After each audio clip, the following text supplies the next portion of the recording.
सलाम पाकिस्तान। इस बुलेटिन में 24 न्यूज़ के नाजरीन के साथ साथ UK 44 के नाजरीन को भी खुशामदीद कहेंगे। मैं हूं मदीहा सलीम। मैं हूं ज़ीशान बशीर। यूट्यूब पर बराह रास्त देखने के लिए सब्सक्राइब कीजिए youtube.com/24newsHD। हेडलाइंस आप जान चुके, खबरों की तफसीलात की जाने बढ़ते हैं और सबसे पहले आपको बताएं कि हुकूमत ने मियां नवाज शरीफ को वापस लाने के लिए कमर कस ली। मुशीर एहतसाब शहजाद अकबर कहते हैं कि नवाज शरीफ को वापस लाने के लिए कानूनी रास्ता इस्तेमाल करेंगे। नवाज शरीफ की 8 हफ्तों की जमानत हुई थी। लंदन में इलाज तो दूर, उन्हें एक टीका तक नहीं लगा। तर्जुमान नून लीग मरियम औरंगजेब ने भी फौरन जवाब दिया। कहा, शहजाद अकबर ने करप्शन से मुतल्लिक झूठ बोला। अगर नवाज शरीफ और शहबाज शरीफ ने करप्शन की है तो सबूत क्यों नहीं पेश करते? कागज लहराने से मनी लॉन्ड्रिंग साबित नहीं होती। ये किया गया कि नवाज शरीफ साहब की बेल कोर्ट से भी एक्सपायर कर चुकी है, पंजाब हुकूमत भी उनकी बेल को खारिज कर चुकी है, तो इसलिए अब उनका जो स्टेटस है वो एक मफरूर का है और वो मफरूर जो कन्विक्टेड है। जो तफसील इनकी तरफ से फराहम की गई वो मेडिकल बोर्ड ने नाकाफी समझी। वहाँ तो मतलब इलाज तो दूर की बात है, एक टीका भी नहीं लगा। सजा हो चुकी है करप्शन और करप्ट प्रैक्टिसेस की। उसका वो मुजरिम लंदन की सड़कों के ऊपर बड़े मज़े से घूम फिर रहा है। इनको वापस लाने के लिए तमाम जो कानूनी तरीकाकार है वो इख्तियार किया जाएगा। शहजाद अकबर साहब जिन्होंने प्रेस टॉक की और उन्होंने कहा 3 दफा का मुंतखब वजीर आजम नवाज शरीफ एक भी मंसूबे, अरबों खरबों के मंसूबे लगाए जिन पर आज तक ये नलायक तख्तियां लगा रहे हैं। एक मंसूबे का नाम आज तक नहीं ले सके कि इस मंसूबे में नवाज शरीफ ने करप्शन की हो। 2 दिन से वजीर आजम NRO नहीं दूंगा। PID में कागज लहराए जाते हैं।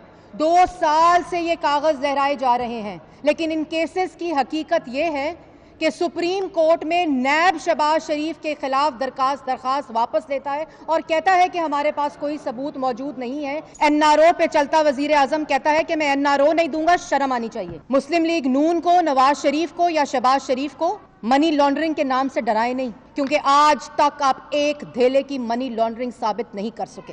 ये कागज लहराने से करप्शन साबित नहीं होती, ये कागज लहराने से NRO साबित नहीं होता, ये कागज लहराने से मनी लॉन्ड्रिंग साबित नहीं कर होती। उनको अदालतों में सबूत के साथ साबित करना पड़ता है। तो मुल्की सियासत में मियां नवाज शरीफ की मेडिकल रिपोर्ट्स की गूंज है और कहा यह जा रहा है कि ये रिपोर्ट्स जाली थी। मुख्तलिफ वज़रा की जानिब से प्रेस कॉन्फ्रेंस की गई और नवाज शरीफ की वापसी के हवाले से बात की गई कि नवाज शरीफ को वापस लाना ज़रूरी है, लेकिन उन्हें वापस लाना आसान नहीं है। शेख रशीद अहमद का ये कहना था कि इमरान खान नवाज शरीफ को बाहर भेज कर अब पछता रहे हैं। फवाद चौधरी ने मीडिया से बात की और उनका ये कहना था कि पहले कहता रहा था कि नवाज शरीफ की सेहत इतनी ख़राब नहीं है जितनी दिखाई जा रही है, उन पर तर्स खाने की ज़रूरत नहीं है, लेकिन उन्हें इसके बावजूद बाहर भिजवा दिया गया। इसके अलावा दीगर अहम वज़रा की जानिब से प्रेस कॉन्फ्रेंस की गई और मियां नवाज शरीफ की वापसी के हवाले से बातें की जाती रही हैं। शेख रशीद कहते हैं कि इमरान खान को NRO देने की बात की गई थी, लेकिन इमरान खान ने तर्स खाकर बाहर भिजवाया था, जो कि नहीं भिजवाया जाना चाहिए था। इस तमाम तर मामले में कितनी हकीकत है, कितना फसाना है, यकीनन ये जल्द सामने भी आएगा।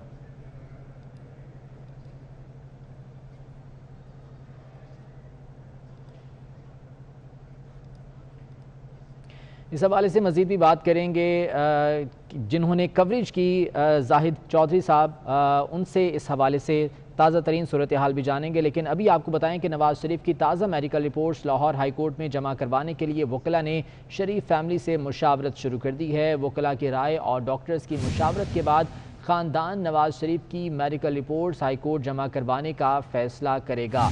ताज़ा medical reports Lahore high court में जमा करवाई जानी हैं और इस हवाले से शरीफ फैमिली से मुशावरत का सिलसिला भी जारी है। मलिक अशरफ हमारे साथ मौजूद हैं, उनसे इस बारे में मज़ीद जान लेते हैं। मलिक अशरफ बताएगा, अभी क्या हिकमत अमली मुरतब की जा रही है इस सिलसिले में?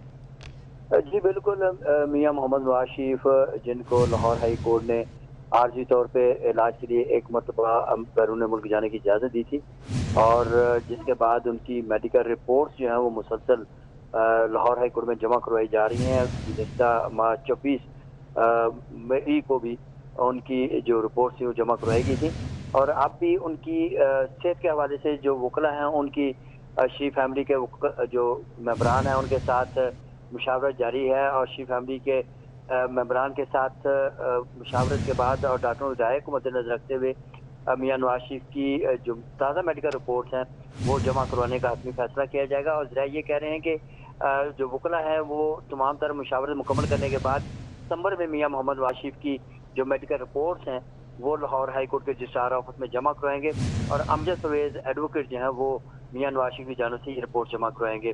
اس سے قبل بھی 4 دسمبر کو, 12 فروری کو, 18 مارچ کو اور 28 اپریل کو میاں محمد نواز شریف کی جو میڈیکل رپورٹ تھی وہ جمع کرائی گئی تھی, اور جو گزشتہ ماہ 24 مئی کو جو رپورٹ جمع کرائی گئی ہیں اس میں یہ کہا گیا تھا کہ میاں محمد نواز شریف دل کا مرض میں مبتلا ہونے کے باعث ان کی حالت انتہائی خطرے میں ہے, اور میاں محمد نواز شریف پلیٹلیٹس, شوگر, دل, گردے اور دیگر امراض میں مبتلا ہیں. ٹھیک ہے ملک اشرف, بہت شکریہ اس بارے میں تفصیلات سے آگاہ کر رہے تھے. مریم نواز کو ڈان لیکس میں این آر او کس نے دیا؟ نواز شریف کو باہر کیسے جانے دیا؟ عمران خان نہیں تو این آر او کون دے رہا ہے؟ صحافی کے سخت سوالات پر شہزاد اکبر بھی پریشان ہو گئے. کہا کہ ان سوالات کا جواب محکمہ زراعت سے کنفرم کر لیں. اکبر صاحب سے ہے کہ ڈان لیکس ہو تو مریم نواز کا جو ہے نام نکال دیا جاتا ہے, کہتے ہیں این آر او دے دیا گیا. نواز شریف کی بیماری کا معاملہ ہو تو رپورٹیں جو ہیں جعلی تیار کر لی جاتی ہیں اور آپ کے ڈاکٹرز خرید لیے جاتے ہیں. وہ کہتے ہیں ہمیں سپریم کورٹ میں بتائیں. یہ بتا دیں کہ اگر عمران خان شریف فیملی کو این آر او نہیں دے رہا تو پھر ان کو یہ 2 بڑے این آر او دیے کس نے؟ آج کو ان کو یہ تو سچ بتا دیں. دیکھیں 2 چیزیں, جہاں تک مریم نواز کا تعلق ہے تو ہمارے معاشرے کا ایک کلچر ہے, چاہے وہ کے پی ہو, پنجاب ہو, سندھ ہو, سب کا, کہ بہو بیٹیوں کو بڑی عزت دی جاتی ہے اور کوشش کی جاتی ہے کہ ان کے نام جو ہیں وہ کرمنل کیسز کے اندر نہ آئیں. تو شاید کوئی وہی جو چیز ہوگی. باقی جو دوسرا آپ کا سوال ہے آپ وہ محکمہ زراعت سے رابطہ کریں. آخری کویسچن جی. اچھا آپ مان گے کہ اس کا مطلب محکمہ زراعت سے کوریج کرنے والے ہمارے ایڈیٹر ہیلتھ زاہد چودھری صاحب ہمارے ساتھ موجود ہیں. زاہد صاحب یہ فرمائے گا کہ آپ نے سارے معاملے کو بہت قریب سے کور کیا ہے. حکومت کی جانب سے اب بار بار یہ کہا جا رہا ہے کہ میاں نواز شریف کی میڈیکل رپورٹس میں جعل سازی کی گئی. اس میں کس حد تک صداقت ہے؟ جی, جہاں تک سابق وزیر اعظم میاں نواز شریف کے پاکستان میں علاج کے حوالے سے جو ہے وہ صورتحال ہے, تو ان کو جو جتنی بھی دفعہ ان کو ہاسپٹلائز رکھا گیا, اور خاص طور پہ جب ریسنٹلی ان کو اکتوبر 2019 میں جب سرسز اسپتال میں 1 ماہ تک زیر علاج رکھا گیا, اس دوران ان کا جو ٹریٹمنٹ ہے, ان کی جو بیماری ہے وہ تمام تر صورتحال مسلمہ ہے. ان کی بیماری بالکل اس کو ہر آسپیکٹ سے جو ہے وہ اس کا جائزہ لیا گیا تھا. ان کی تمام رپورٹس اور اس کے بعد ان کو دیا جانے والا تمام ٹریٹمنٹ, اس کا ریکارڈ بھی موجود ہے. اور یہ اس وقت بھی جب وہ زیر علاج تھے تو حکومت کی جانب سے اس کو بڑا کلوزلی مانیٹر کیا گیا تھا. صوبائی وزیر صحت ڈاکٹر یاسمین راشد اس کی براہ راست نگرانی کر رہی تھیں. اس کے ساتھ ساتھ موجودہ معاون خصوصی برائے صحت جو وزیر اعظم کے معاون خصوصی ہیں ڈاکٹر فیصل سلطان, ان کو وزیر اعظم کے خصوصی نمائندے کے طور پہ جو ہے وہ سرسز اسپتال انہوں نے خود وزٹ کیا, اور ان کو اس وقت جو میڈیکل بورڈ تھا, جو کہ ایک ہائی پاورڈ میڈیکل بورڈ تھا, اس کی جانب سے تمام تر ریکارڈ بھی بتایا جو ہے وہ اس سے بھی جو ہے وہ ان کو وہ بھی فراہم کیا گیا, ان کو دکھایا گیا. اور اس کے ساتھ ساتھ تمام تر جو ان کی صحت کے حوالے سے صورتحال تھی میاں نواز شریف کی, اس سے بھی آگاہ کیا گیا. یہ ایک جو ایمبیگوٹی اس تمام معاملے کے اوپر جو اس وقت دیکھنے میں آ رہی ہے, اس میں شاید کوئی حقیقت کا اس سے کوئی تعلق نہیں ہے. یہ پولیٹیکل پوائنٹ سکورنگ تو ضرور ہو سکتی ہے, لیکن جہاں تک سابق وزیر اعظم میاں نواز شریف کی بیماری کا معاملہ ہے تو وہ ہر طرح سے جو ہے وہ مسلمہ ہے. اس میں کوئی جو ہے وہ ابہام نہیں ہے. ان کے جتنے ٹیسٹ کیے گئے, جو ان کا ٹریٹمنٹ کیا گیا, یہ تمام جو ریکارڈ اور اس کی جتنی بھی تفصیلات ہیں وہ اپنی جگہ موجود ہیں. اس کو جو ہے وہ اس طرح کوئی کنٹروورسی اس حوالے سے جنریٹ شاید نہیں کی جا سکے گی, کیونکہ اب میڈیکلی اس کو جو ہے وہ پروو کرنا پڑے گا, ادروائز کہ یہ غلط ہے. لیکن ایسا ممکن نہیں ہے, کیونکہ ایک بہت ہی بڑے پیمانے پہ جو ہے وہ اس ٹریٹمنٹ کو مانیٹر بھی کیا جا رہا تھا, اور جو بہت جو ہے وہ نامور ماہرین ہیں ان پر مشتمل یہ بورڈ ہے جو اس تمام ٹریٹمنٹ کو کی نگرانی کر رہا تھا اور یہ ٹریٹمنٹ فراہم کر رہا تھا. ٹھیک ہے, بہت شکریہ زاہد چودھری, آپ ہمیں اپڈیٹ کر رہے تھے. وقفے سے بارش کا سلسلہ جاری ہے. बादल बरसते ही के इलेक्ट्रिक का सिस्टम ठंडा पड़ गया और मुतादिद फीडर स्ट्रिप होने से रोशनियों का शहर अंधेरों में डूब गया। तफसीलात जान लेते हैं, समीन नवाज हमारे साथ मौजूद हैं। समीन, कौन कौन से इलाके हैं जो कि इलेक्ट्रिक का निज़ाम बैठ जाने से मुतासिर हुए हैं? जी बिल्कुल, देखिए आज मानसून के छठे स्पेल में आज दूसरे रोज बारिश जब शुरू हुई तो सबसे ज्यादा बारिश गांधी में रिकॉर्ड की गई जो 18 मिलीमीटर थी, जबकि गुलशन हदीद, सुरजानी, सदर, इसके अलावा नॉर्थ कराची, चिमाड़ी एयरपोर्ट का इलाका है जहां पर बारिश बहुत ज्यादा हुई है। ये फैसल बेस पर ओल्ड एयरपोर्ट पर सादी टाउन में ज्यादा बारिश रिकॉर्ड की गई। लेकिन अगर बात की जाए बिजली से मुतासर इलाकों की तो इस वक्त सुरजानी, नॉर्थ कराची, न्यू कराची, बल्दिया, इसके अलावा लांडी, कोरंगी के मुख्तलिफ एरियाज हैं जहाँ पर बिजली की फराहमी मुतासर है। महमूदाबाद का इलाका ऐसा है जहाँ पर गुज़िश्ता 5 घंटों से बिजली फराहम नहीं की जा रही। इलाका जो है वो अंधेरे में डूबा हुआ है। कि इलेक्ट्रिक का ये कहना है कि पानी जमा होने की वजह से बाद मकामात पर हिफाजती तौर पर बिजली बंद की गई है और जब तक बिजली बहाल नहीं की जा सकती, जब तक बारिश का पानी जमा रहेगा, कि इलेक्ट्रिक का अमला मुतासर इलाकों में बिजली बहाल करने की कोशिश। ठीक है समीन, बहुत शुक्रिया अपडेट करने के लिए। शहर कायद में बरसात के बाद शहर के मरकजी शाहराहों समेत रिहायशी इलाके ताहाल पानी की जद में हैं। सुरजानी टाउन बारिश के पानी और न्यू कराची सीवरेज के तबाह हाल निज़ाम के बायस डूबा हुआ है। कीचड़ की वजह से मकीनों को आमदरफ्त में भी मुश्किलात का सामना है।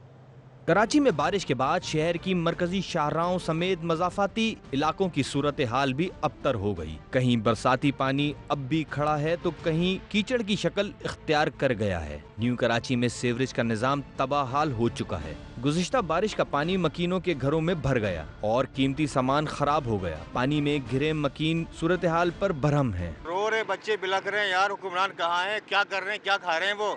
उनके बच्चे नहीं है क्या? उनकी बीवी नहीं है?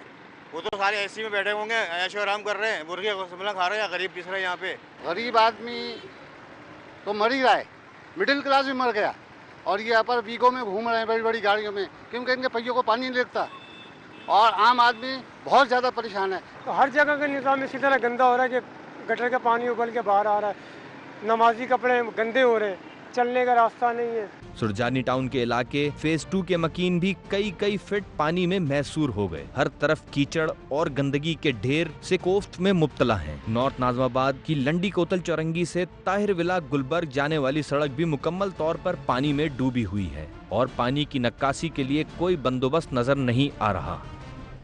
एडमिनिस्ट्रेटर बल्दिया उज़्मा कराची के दौर में 3 ब्यूरोक्रेट्स भी शामिल हो गए हैं। इससे पहले सिविल सोसाइटी से मारूफ आर्किटेक्ट डॉक्टर नोमान अहमद, माहिर मईशत असद सईद और साबिक सेनेटर ताज हैदर के नाम ज़ेर गौर थे। ज़राए का कहना है कि सिंध हुकूमत पार्टी क़यादत की मुशावरत से नाम फाइनल करेगी। एडमिनिस्ट्रेटर बल्दिया उज़्मा कराची की दौड़ में अब 3 ब्यूरोक्रेट्स भी शामिल हो गए हैं। इससे पहले जो नाम ज़ेर गौर थे उनमें सिविल सोसाइटी से मारूफ आर्किटेक्ट डॉक्टर नोमान अहमद, माहिर मईशत असद सईद और साबिक सेनेटर ताज हैदर के नाम शामिल थे। ज़राए का कहना है कि सिंध हुकूमत पार्टी क़यादत की मुशावरत से नाम फाइनल करेगी। और महंगाई के चक्की में पिसे अवाम के लिए अब सफ़र करना भी मुश्किल होगा। पंजाब में ट्रांसपोर्ट के किरायों में 20% इजाफे का प्लान बना लिया गया है। सूबाई वज़ीर ट्रांसपोर्ट की सरबराही में कमेटी तश्कील दे दी गई है जिसमें सेक्रेटरी ट्रांसपोर्ट और सेक्रेटरी कानून शामिल होंगे। वज़ीर आला पंजाब के अहकामात पर कमेटी किरायों में इजाफे पर रिपोर्ट बनाकर 3 हफ्तों में पेश करेगी। ये कमेटी तश्कील दी गई है जो कि किरायों में इजाफे के हवाले से फैसला करेगी। पंजाब में ट्रांसपोर्ट के किरायों में 20% इजाफे का प्लान बनाया गया है। सूबाई वज़ीर ट्रांसपोर्ट की सरबराही में कमेटी बनाई गई है जिसमें सेक्रेटरी ट्रांसपोर्ट और सेक्रेटरी कानून शामिल होंगे। और आपको बताएं कि महकमा हाउसिंग पंजाब ने वासा को दी जाने वाली सब्सिडी ख़त्म करने का फैसला कर लिया है। पंजाब के 5 बड़े शहरों लाहौर, रावलपिंडी, गुजरांवाला, मुल्तान और फैसलाबाद में वासा की सब्सिडी ख़त्म की जाएगी। महकमा हाउसिंग ज़राए के मुताबिक वासा से 2 अरब रुपए की सब्सिडी वापस ले ली जाएगी। और इस बुलेटिन से इतना ही। हाजिर होंगे हेडलाइंस के साथ।